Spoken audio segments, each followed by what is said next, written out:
It had been a day like any other, or at least I thought it would be. The sun was out, the air crisp, and everything was seemingly normal. My wife and I had planned a weekend getaway with some of her friends. It wasn't anything special, just a few days away to unwind and recharge. But, as it always happens with my wife, things didn't quite go as planned. We had arrived in another state, excited to relax and spend time together. Her friends had flown in from different parts of the country, all of them eager for a little break from their busy lives. We had rented a house, one of those rustic, cozy places on the outskirts of town, where you could barely see any neighbors, and the only sound you heard was the wind rustling through the trees. It was supposed to be perfect. We had just gotten settled in when things started to take an unexpected turn. My wife, Anna, and her friends had gathered around the kitchen island, talking about something I couldn't quite catch. They were laughing, gossiping, and I could tell they were planning something I wasn't included in. At first, I brushed it off, thinking it was just a silly conversation between them. But as the minutes passed, I started to feel the tension building in the air. Anna looked at me with a playful grin and then turned her attention back to her friends. They whispered among themselves, eyes flicking toward me as if they were trying to keep something from me. I didn't think much of it at first, but that's when I began to feel something wasn't right. It all came to a head when, just after lunch, my wife casually announced that they had made plans for the evening, but that I would need to head to the nearby town to pick up a few things for the house. "Don't worry, it'll be quick," she said. "You're going to enjoy some time by yourself." She smiled at me, and something in her tone felt off, but I couldn't put my finger on it. I agreed, thinking it was a simple request. I jumped into the car and drove to the town, about 30 minutes away. The drive was nice, and for a moment, I thought I could use some time alone anyway. But as the minutes stretched on, the feeling of unease began to creep in. Something wasn't adding up, and I couldn't quite place what it was. After picking up the things my wife had asked for, I returned to the house. But when I arrived, the place was eerily quiet. The front door was locked, which struck me as odd. I knocked a few times, but there was no answer. I called Anna's phone, but it went straight to voicemail. The unease was turning into frustration now. What was going on? Why wasn't anyone answering? I decided to check my phone, hoping for a text or some sort of explanation. But as I scrolled through my messages, I noticed something strange. There were no texts from Anna or anyone else. My stomach twisted as I realized something was terribly wrong. I walked around the house, knocking on windows and peering through the curtains, but there was no sign of anyone inside. I didn't know what to think at that moment. Was it some sort of prank? Maybe they were hiding, playing a game? But this didn't feel like a game. My frustration turned into confusion and soon into panic. What had happened? Where had everyone gone? I pulled out my phone again, this time dialing Anna's number, but once again it went straight to voicemail. The sound of the dial tone echoed in my ear, each second growing more unbearable. Something was off, and I could feel it in my bones. I had to figure out what was happening. As I stood there in front of the house, my mind raced. Could it be that they had gone out without telling me? Maybe it was a surprise, or they had decided to go off somewhere else. But then, as I stood there, I realized the truth. The truth that made my heart drop. I was stranded, alone, and worse, they had planned this all along. This wasn't some innocent miscommunication. It was a carefully orchestrated plan to leave me behind, stranded in a place I didn't know, without any idea of what was happening. The realization hit me like a ton of bricks, and my mind immediately flashed to the conversation I had overheard earlier, the whispers, the laughter. It wasn't just about leaving me behind. It was about leaving me stranded, about making me feel helpless. And it was a cruel joke to them. The feeling of helplessness set in deeper as I stood there, staring at the locked door. There was no way I could just walk away from this, not without answers. I paced in front of the house, wondering if I had missed something, if there was some clue hidden in plain sight. But there was nothing. It was just me, alone, with the realization that my wife and her friends had done something I couldn't quite understand. I tried calling Anna again, but my phone had already become a source of frustration. There was no way I was just going to wait around for them to come back and explain everything as if it were a harmless prank. The more I thought about it, the more furious I became. This wasn't funny. This wasn't just a joke. They had planned this. They had planned to make me feel small, insignificant, and abandoned. I walked around to the back of the house, desperate for any sign of where they might have gone. That's when I saw it. An old mailbox, rusted and barely visible, tucked away near the back gate. It wasn't something I had noticed before, but for some reason it drew my attention. I made my way over to it, the feeling of dread growing heavier with each step. What if this was just another part of their game? Maybe they had left a note, a clue, something to show they were playing along. When I opened the mailbox, my heart skipped a beat. It was empty. There was no letter, no clue, no sign of anything. My anger boiled over. Why was this happening? Why were they doing this? This wasn't just some harmless prank. They had intentionally gone out of their way to make me feel like a fool, stranded in a place I barely knew. I decided to drive to the nearby town again, hoping to find something, anything, that could lead me to an explanation. As I drove, I couldn't shake the thoughts swirling in my mind. How had it gotten to this point? How had my wife and her friends thought this was a good idea? It was beginning to feel less like a joke and more like something personal, something meant to punish me. As I drove, my mind flashed back to the last few days. The way Anna had been acting, the way her friends had looked at me, the whispers that had grown more frequent. It all made sense now. They were in on something that had been planned for days, weeks even. And I was the unsuspecting fool who had no idea what was going on. When I arrived in town, I pulled into a small cafe, hoping to clear my mind and maybe get some information. I walked inside, scanning the place for any sign of familiarity. As I made my way to the counter to grab a coffee, I noticed a couple of people sitting in the corner staring at me. It was strange, like they knew something I didn't. I shook it off, telling myself that it was just my nerves getting the best of me. The barista handed me my coffee, and I sat at a table by the window trying to calm my racing thoughts. I needed to figure out my next move. I had to confront Anna, but the thought of doing so after everything that had happened made my stomach churn. How could she do this to me? How could they all have come together to leave me stranded like this? I checked my phone one more time, hoping for a message or a call, anything that could shed light on what was happening. But there was nothing. I set the phone down on the table, my fingers tapping nervously against the ceramic mug. Every time I tried to make sense of what had happened, I kept coming back to one question. Why? As the sun began to set, I knew I couldn't just wait around any longer. The more I sat there, the more it became clear to me. I was going to get to the bottom of this. I wasn't going to let them get away with it. This was bigger than just being left behind. This was about trust, about betrayal, and it wasn't something I could just forgive. Not this time. I stood up, my heart pounding in my chest, and made my way back to the car. I was done sitting around waiting for answers. I was going to find Anna, and I was going to find out exactly what was going on. This wasn't over. Not by a long shot. The drive back to the house was a blur. My thoughts raced as the road stretched out before me, illuminated by the fading light of the setting sun. What was I going to say to Anna? How could I even begin to confront her about something like this?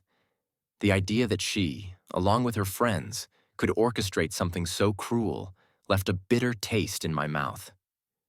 By the time I reached the house, the sky had turned a deep shade of purple, the stars just beginning to emerge. I parked my car in front of the house, took a deep breath, and stepped out. The weight of the situation bore down on me as I walked toward the door, each step heavy with frustration and a sense of betrayal. I wasn't sure what I was expecting. Maybe I was hoping that this was all just a misunderstanding, that there was some logical explanation.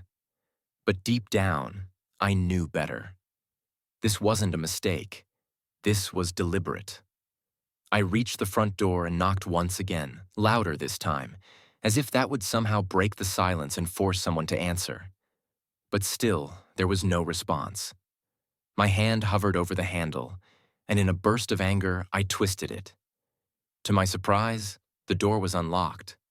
It was almost as if they wanted me to walk in. I pushed the door open and stepped inside, the musty scent of the house greeting me like an old, unwanted friend. The place was just as quiet as before, but now the silence seemed oppressive, suffocating. I called out Anna's name, but there was no reply. I walked through the empty house, room by room, growing more and more anxious as I realized that no one was here. It was as though the house itself had turned its back on me, hiding any trace of the people I had come here with. I went to the kitchen, hoping to find something, maybe a note or some kind of explanation, anything that could give me a glimpse into their reasoning. The kitchen was just as I had left it earlier, but there was something strange. On the counter, in the corner of my eye, I saw an open laptop. Anna's laptop. I hesitated for a moment, but curiosity and the need for answers pushed me forward. I opened the laptop and was immediately met with the screen displaying a chat application. It was open to a conversation, and the words were unmistakable.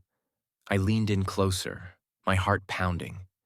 The messages were between Anna and her friends. As I read through the conversation, the pieces of the puzzle began to fall into place.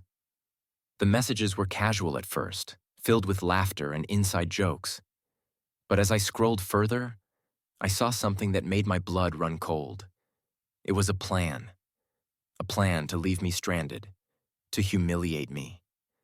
The messages were filled with details about how they would get me to go off on my own, and how, once I left, they would lock the doors, turn off their phones, and leave me with no way to reach them. They had even joked about how funny it would be to watch me panic, to watch me scramble to figure out where they had gone. And they had done it all for fun. It was their idea of a good time. My hands shook as I read the final message from Anna. "He's such a fool. He'll never see it coming." The words cut deeper than I expected. It wasn't just a prank. It wasn't just some harmless joke. They had planned this together, and now I was nothing more than the punchline. I slammed the laptop shut, my chest tightening with a mixture of rage and disbelief. How could she do this? How could she, of all people, betray me like this? I had trusted her, trusted all of them, and they had used that trust as a weapon against me. I stood there in the kitchen, breathing heavily, trying to control the storm of emotions inside me. I had to make a choice. I could either leave, walk away from this, and never speak to any of them again, or I could confront Anna, demand answers, and figure out where I stood. But deep down, I knew the truth. I couldn't let it go. This wasn't something that could be brushed under the rug. I grabbed my phone again, checking for any messages, but still, nothing. No calls, no texts, nothing. It was as if I had been completely erased from their lives. I needed to find Anna. I needed to know why she had done this to me. But as the reality of the situation sank in, I couldn't help but wonder, was this really just a prank, or was there something more to it? Was this a sign of something deeper, something about our relationship that I had missed? I walked out of the house, my mind made up. I wasn't going to let this go. I was going to find Anna, and I was going to make her explain herself. But as I walked toward my car, I had to stop myself for a moment. The questions that had been swirling in my mind were louder now than ever. Why would she do this? What had changed between us? The drive back to the town was long and agonizing. With each mile, my anger grew, but so did a sense of confusion. What was I really hoping to find when I confronted Anna? Would she even care to explain? The messages I had read left no room for doubt about her involvement. but there was still a part of me that wanted to believe in the possibility of an explanation. Maybe they were all in on it, playing some cruel game. But was that really the kind of relationship I had with Anna? As the lights of the town flickered in the distance, my thoughts spiraled. I had never felt more betrayed, more isolated in my life. I could still hear the words on that screen echoing in my mind. He's such a fool. He'll never see it coming. They weren't just playing around. They were mocking me, enjoying the idea of me scrambling in desperation. I parked outside the house where I had left Anna earlier, a wave of uncertainty hitting me all over again. My hands trembled as I got out of the car. My mind was caught between two intense emotions: rage and hurt. This wasn't just about being left behind. This was about trust, and now I felt like I had none left. I wasn't just angry at Anna, but at myself as well. How had I let this happen? How could I have missed all the signs? I stood there in front of the door for a long moment, taking deep breaths. When I finally reached for the door handle, I hesitated. Could I really go in there and face her? Could I bear hearing whatever excuse she might come up with? In the end, it was my own anger that pushed me forward. I had to confront her. I couldn't let this go. Not this time. I opened the door, half expecting to find the house empty again. But this time, something felt different. The door creaked as I pushed it open, and the sound echoed through the empty hallway. The silence was unbearable. There were no footsteps, no voices, nothing. I called out Anna's name, my voice shaking with emotion. But again, there was no answer. I moved through the house quickly, checking every room, but there was no sign of anyone. The more I searched, the more the knot in my stomach tightened. Where were they? It wasn't like Anna to just disappear without a word. It didn't make sense. The messages I had seen, the plan they had put in motion, it all pointed to the fact that they had deliberately gone out of their way to make me feel small. But why? I couldn't stay here any longer. I was losing control, and the more I thought about it, the more I realized I was getting caught in their game. I needed answers, but this wasn't the way to get them. They wanted me to chase after them, to beg for attention, and I wasn't going to let that happen. Not anymore. I grabbed my phone again, but there was still no message from Anna, no call from anyone. I knew what I had to do. It wasn't just about finding Anna. It was about regaining control. I wasn't going to let them manipulate me. I wasn't going to let them get away with this. I walked back to the car and drove back to the cafe in town, the one place where I could think, even if just for a moment. The drive felt longer than it had before, but this time I didn't mind. I wasn't running away. I was figuring things out. I was taking control of my own situation. I knew I needed a plan, and I needed to be smart about this. I parked outside the cafe, took a deep breath, and walked inside. The familiar faces behind the counter gave me a warm greeting, but I barely noticed them. My mind was on something else entirely. I sat at the same table as before, feeling the weight of the situation pressing on me. There were so many questions, so many things I needed to figure out. I pulled out my phone again and scrolled through the chat messages. They were still fresh in my mind, as if I could feel their sting with every word I read. Anna's friends had all been in on it. It wasn't just a prank. It was an orchestrated effort to break me down, to make me question my worth. And for what? Some sick amusement? I couldn't shake the feeling that this wasn't just a case of a bad joke gone wrong. It felt like something more, something deeper. Maybe Anna wasn't just playing a game. Maybe there was something about our relationship that had been lost, something I had overlooked. The thought gnawed at me, but I didn't have answers yet. I checked my phone once more, but there was still no sign of Anna. I stood up abruptly, my mind made up. I wasn't going to sit here waiting. I had to confront her. I had to ask her why she had done this, and I wouldn't stop until I had the truth. I stepped outside, the cool night air hitting my face, and got into my car. There was a fire inside me now, a drive I hadn't felt in a long time. I wasn't going to let this slip away. I wasn't going to let them laugh at me. This was my moment to take control. I was going to get my answers. I drove with determination, my mind a whirlwind of thoughts, my heart pounding in my chest. I was on a mission now. No more running, no more waiting. I had to find Anna. I had to get the truth out of her. The betrayal stung like a raw wound, but I was more focused on what needed to be done now than the pain. I couldn't let this situation control me any longer. As I approached the house once again, the lights flickered in the windows, but the front door was wide open. My pulse quickened, and I stepped out of the car without hesitation. This time, I wasn't going to waste time knocking. This time, I was going in. I pushed open the door, and it creaked loudly, almost like a warning. The house was still eerily quiet.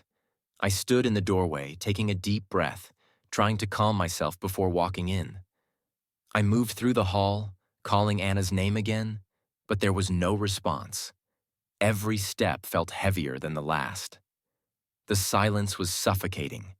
I checked every room again, living room, kitchen, the bedrooms, nothing. Not a single sign of her or her friends. But then I noticed something on the coffee table in the living room. It was a letter, folded neatly in half. It was odd because I hadn't seen it before, and it seemed to be waiting for me. I picked it up and unfolded it. The handwriting was unmistakable. Anna's. I took a deep breath and began to read. If you're reading this, you're probably angry. You have every right to be. What we did was cruel, and I can't even begin to explain how sorry I am for putting you through it. The truth is, I've been feeling distant from you for a while now, and instead of talking about it, I let myself get caught up in something petty, something stupid. But I never meant to hurt you this way. The letter went on, detailing how Anna had been feeling neglected in our relationship for months. She felt like I wasn't paying attention to her anymore, that I had become distant and unengaged. She explained that her friends had suggested this idea as a way to make me wake up and realize how much I was taking her for granted. The more I read, the more I realized just how deep her frustration had run.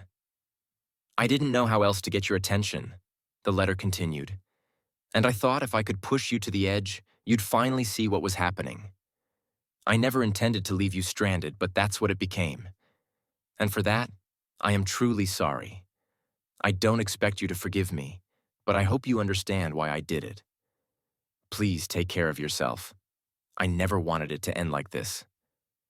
The words hit me like a ton of bricks. I stood there for a long time, letting the letter sink in, trying to process everything I had just read. It was a twisted attempt at communication, a misguided cry for help, but the fact remained. Anna had crossed a line, and no matter how hurt she felt, what she had done was unforgivable. I sat down on the couch, my mind spinning with emotions I didn't know how to process. It was clear now. Our relationship had been falling apart for longer than I had realized. Anna had pushed me to the brink, and in doing so, she had pushed herself over the edge as well. The trust that had once held us together was shattered, and no amount of apologies could ever repair that. After a long pause, I knew what I had to do. I had to let go. It wasn't just about this incident. It was about everything that had led up to it. Anna and I had changed, and maybe we had outgrown each other. I stood up and walked out of the house, my phone still silent in my pocket. There was no call, no message from her. It was as if she had already given up on us before I had even gotten the chance to understand what had gone wrong. I drove away from the house, from the place that had once been a symbol of our togetherness, but now only represented the painful end of something I had once cherished. As I drove back into the town, I realized something. I was free. Free from the games, the manipulation, and the heartache. I wasn't going to let anyone control my emotions again.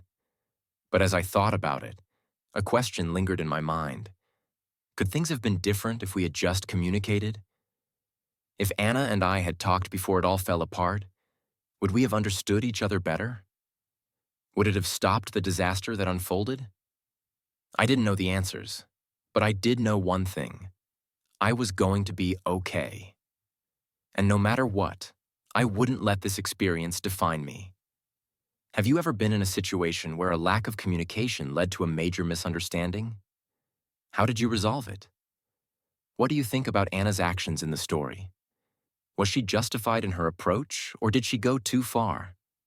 In your opinion, can relationships survive if trust is broken? What does it take to rebuild that trust?